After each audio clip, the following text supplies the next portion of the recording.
नमस्कार, 99 न्यूज के इस बिहार और झारखंड के बुलेटिन में आपका स्वागत है और इस वक्त आपके साथ मैं हूं दीपाली श्री। शुरुआत करते हैं बिहार की खबरों से। बिहार में कोरोना टीकाकरण को लेकर सभी टीकाकरण केंद्रों पर पहले चरण के टीकाकरण के लिए लाभार्थियों की सूची गुरुवार को पहुंचेगी और सभी कोल्ड चेन पॉइंट पर शुक्रवार को कोरोना टीका पहुंचेगा, जहां से केंद्रों तक टीका भेजा जाएगा। जानकारी के अनुसार राज्य स्वास्थ्य समिति ने सभी जिलों के जिलाधिकारी व सिविल सर्जनों को निर्देश दिया है कि अनिवार्य रूप से 14 जनवरी को सभी टीकाकरण केंद्रों पर लाभार्थियों की सूची उपलब्ध करा दी जाए। इसमें सभी स्तर के लाभार्थी जैसे स्वास्थ्य कर्मी, सफाई कर्मी, स्वास्थ्य पदाधिकारी शामिल होंगे। कोरोना टीकाकरण को लेकर राज्य में 300 टीकाकरण के केंद्र बनाए गए हैं। सभी 9 सरकारी मेडिकल कॉलेज अस्पताल सहित जिला स्तरीय अस्पताल और विभिन्न प्राथमिक चिकित्सा केंद्रों में भी कोरोना टीकाकरण केंद्र बनाए गए हैं।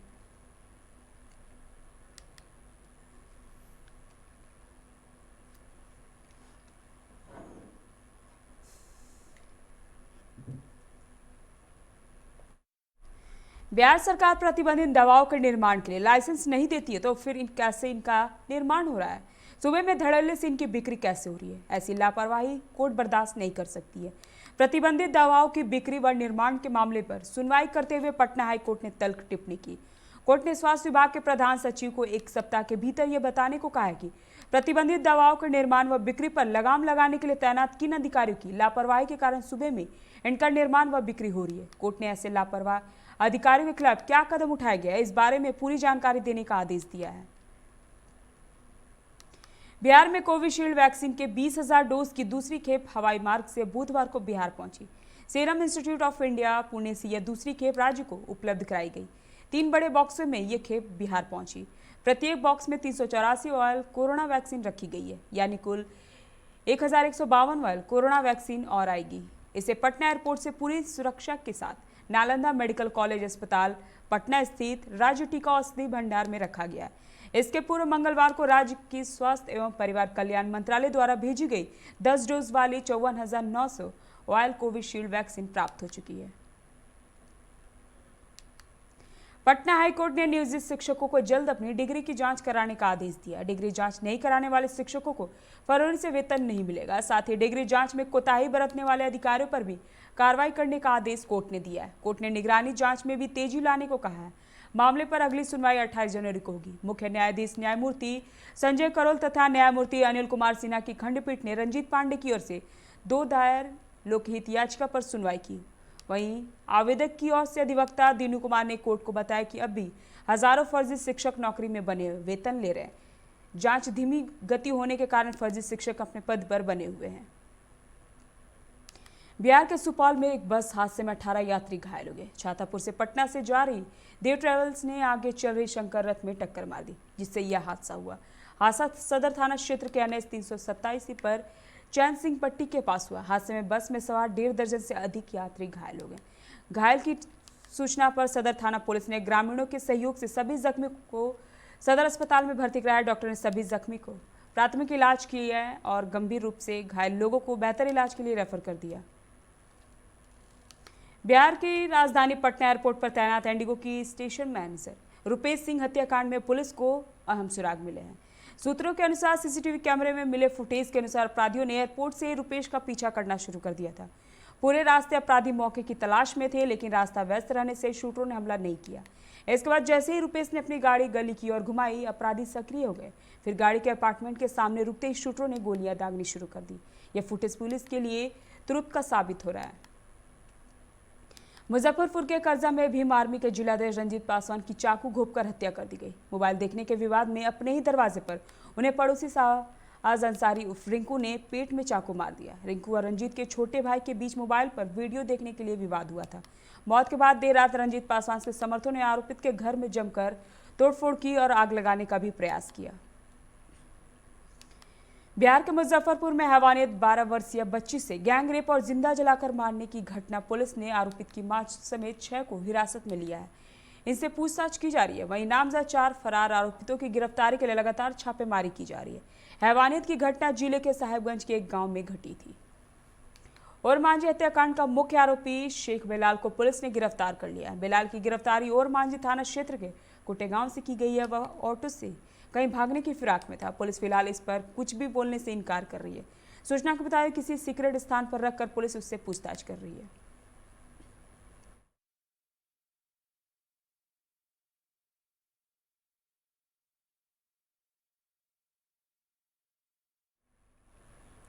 गुमला में नारकोटिक्स कंट्रोल ब्यूरो रांची के द्वारा बड़ी कार्रवाई की गई। ओडिशा से बिहार को औरंगाबाद ले जा रहे 118 किलो गांजा को एनसीबी की टीम ने बरामद कर लिया है।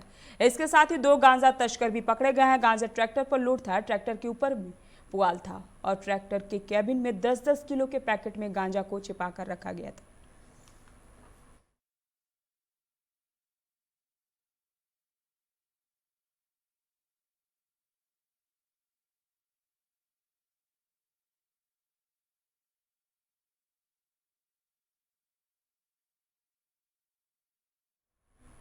सरायकेला ट्रैफिक पुलिस ने ओवरलोड कोयला लदे 11 हाईवा को जब्त कर लिया। सभी हाईवा को गहमरिया ट्रैफिक थाने के समीप टाटा कांड्रा सर्विस रोड पर रखा गया है। बताया जा रहा है कि सभी गाड़ियां चांडिल से आधुनिक पावर प्लांट के लिए कोयला लेकर जा रही थी। इसी बीच ट्रैफिक पुलिस ने ओवरलोड गाड़ियों को जब्त कर डीटीओ को सूचित कर दिया। डीटीओ ने सभी गाड़ियों का सीजर काट दिया, जिसके बाद सभी हाईवा के मालिक दिन भर ट्रैफिक थाने का चक्कर लगाते नजर आए। वहीं इस संबंध में ट्रैफिक प्रभारी विजय कुमार सिंह ने बताया कि अक्सर ओवरलोड गाड़ियों के परिचालन की शिकायतें मिल रही थी। साथ ही सड़क दुर्घटनाग्रस्त में भी जिले में अप्रत्याशित बढ़ोतरी हो रही है, इसलिए यह कार्रवाई शुरू कर दी गई।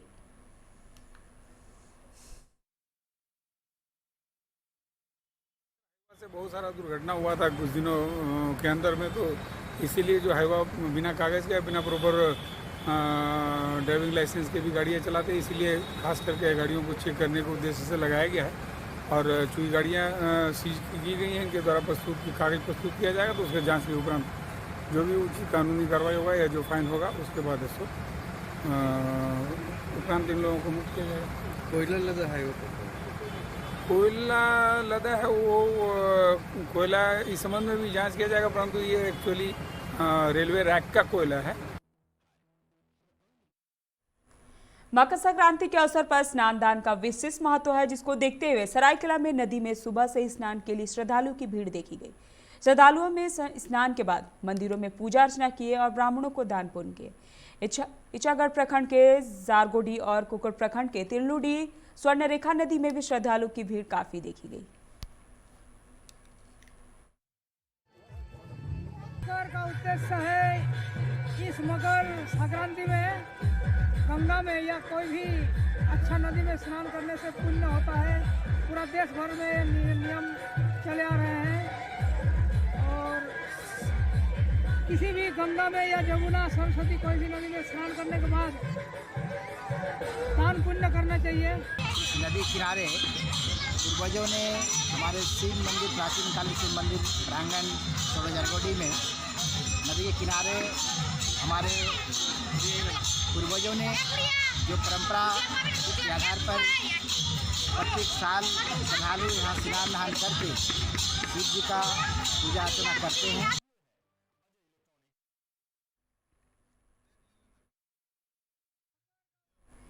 वक्त चला एक छोटे से ब्रेक का, मिलते हैं ब्रेक के बाद।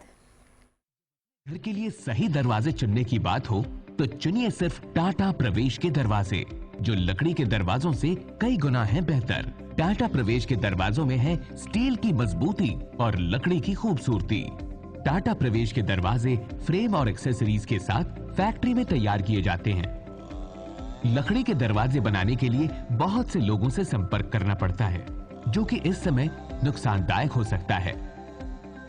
लकड़ी के दरवाजों को लगाने में 8 चरणों से गुजरना और 6 प्रकार के लोगों के संपर्क में आना होता है, जबकि टाटा प्रवेश के दरवाजों का इंस्टॉलेशन केवल 2 चरणों में हो जाता है।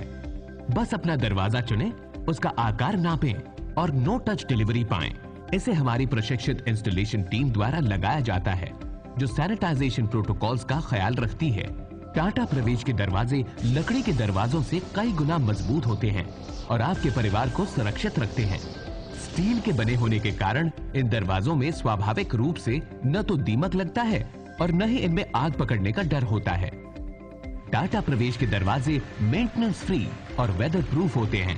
सामान्य लकड़ी के दरवाजों की तरह ये न तो सिकुड़ते फैलते हैं और न ही इनमें दरार आती है। लकड़ी के दरवाजों की गुणवत्ता और उनका टिकाऊपन प्रमाणित नहीं होता, जबकि टाटा प्रवेश के दरवाजे उम्दा फिनिश, कई डिजाइन के और 5 वर्षों की वारंटी के साथ आते हैं। एक बात और, लकड़ी के दरवाजों के लिए जंगलों की कटाई होती है, वहीं दूसरी ओर टाटा प्रवेश के दरवाजे पेड़ों को कटने से बचाते हैं। तथा ये 100% रिसाइक्लेबल होते हैं। अब ये आप पर है कि आप अपने घर में कौन सा दरवाजा लगाना चाहते हैं। बेस्ट चुनिए, टाटा प्रवेश के दरवाजों और खिड़कियों को चुनिए।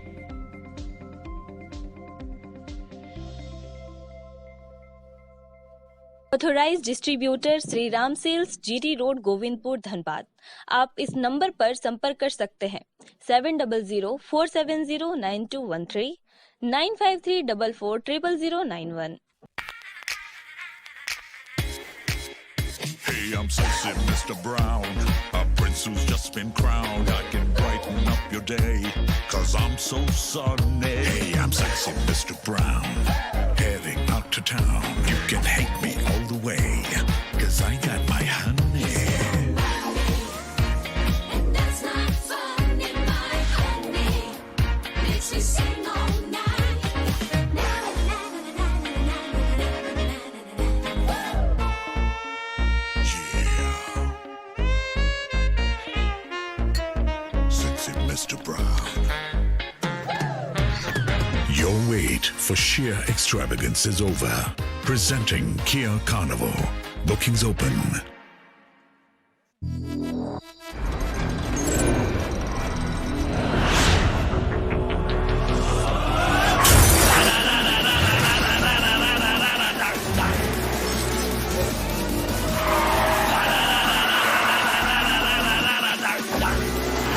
तूफान blow पानी या flow room I go into your soul. Can you catch me? No. Can you match me? No.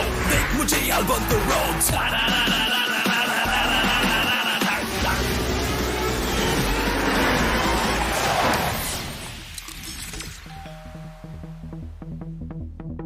Hi. You're early. I know. XUV 300. Authorised dealer, model fuels, Dhanbad, Bokaro, Giridih. आप इस नंबर पर संपर्क कर सकते हैं 8929207235, 8929207236, 9711355896। जय टीएमटी, भरोसा अटूट एवं सुरक्षित निर्माण का।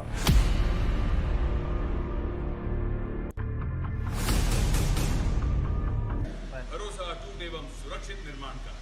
जय टीएमटी 500D।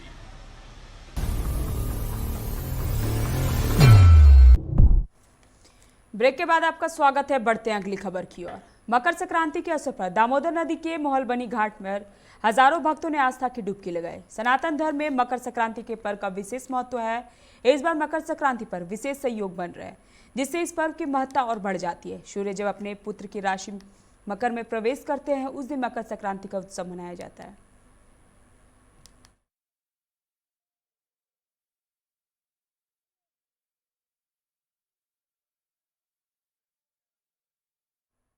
आए हुए हैं। अभी आप कहाँ आए हैं?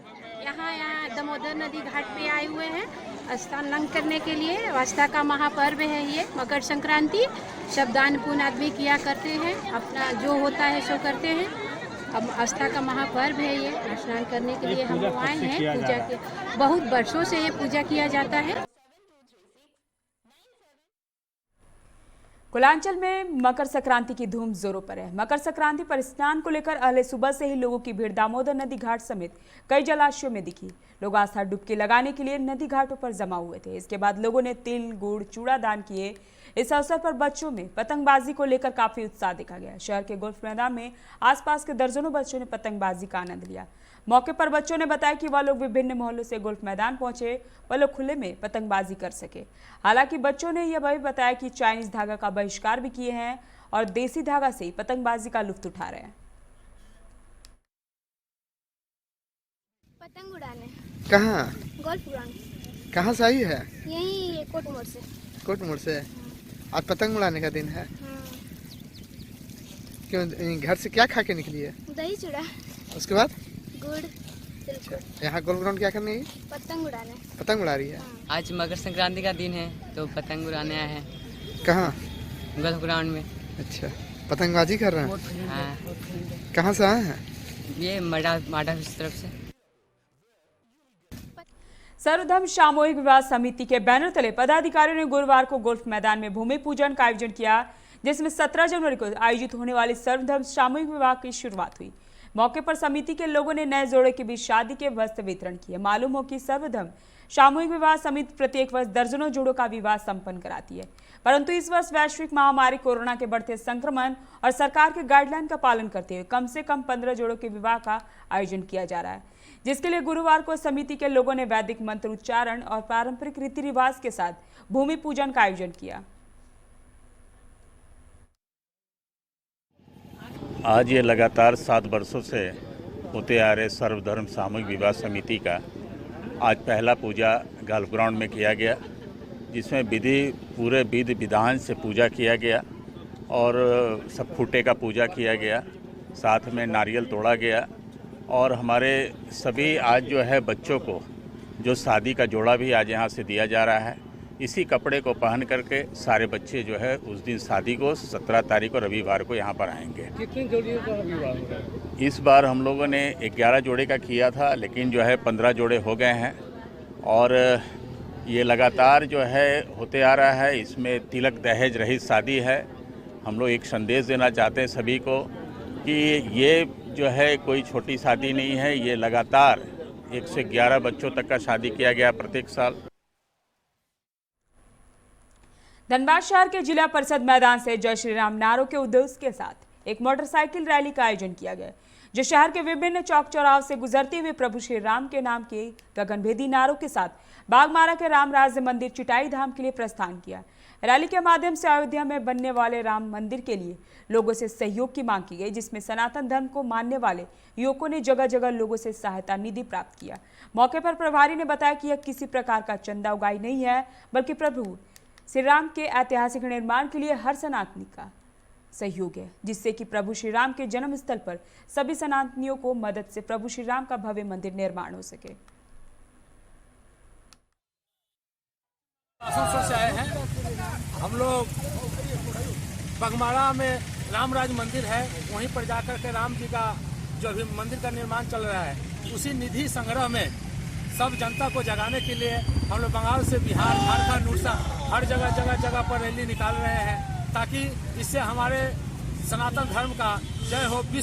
विश्व हिंदू परिषद, बजरंग दल, RSS, ये सारा संगठन जो अनुशासनिक संगठन है वो सब मिलकर के इसमें काम कर रहा है। इसमें जितने भी हिंदू सनातनी धर्म है वो सब आदमी अपना अपना योगदान दे सकते हैं। ये कोई पार्टी विशेष से नहीं है। हर घर में हमारा बच्चा जाएगा लोग, वो लोग को जिसको जितना इच्छा होगा उतना अपना योगदान करेंगे। मकर संक्रांति के अवसर पर झरिया के हुल्लाडी 3 नंबर उर्दू प्राथमिक विद्यालय में समाज सेवी नन्हे सिंह के नेतृत्व में निःशुल्क स्वास्थ्य जांच शिविर का आयोजन किया गया, जिसमें सैकड़ों लोगों ने जांच करवाया। आयोजनकर्ता नन्हे सिंह ने कहा कि हमारा उद्देश्य है कि जो लोग गरीब के कारण डॉक्टरों के पास जाकर इलाज कराने में सक्षम नहीं है, उनका भी इलाज हो सके।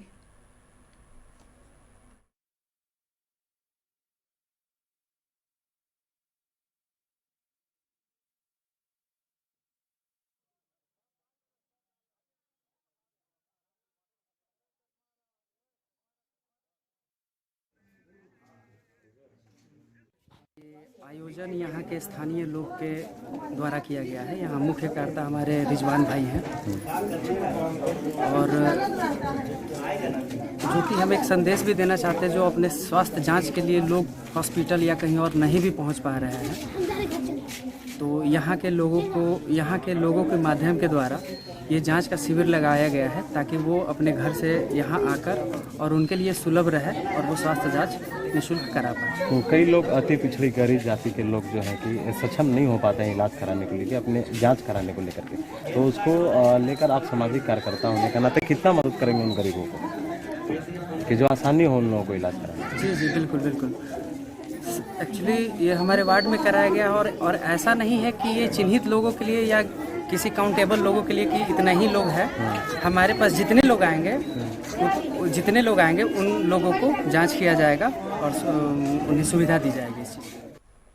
अभी के इस बिहार और झारखंड के बुलेटिन में बस इतना ही। तमाम खबरों के लिए बने रहे 99 न्यूज़ के साथ। नमस्कार।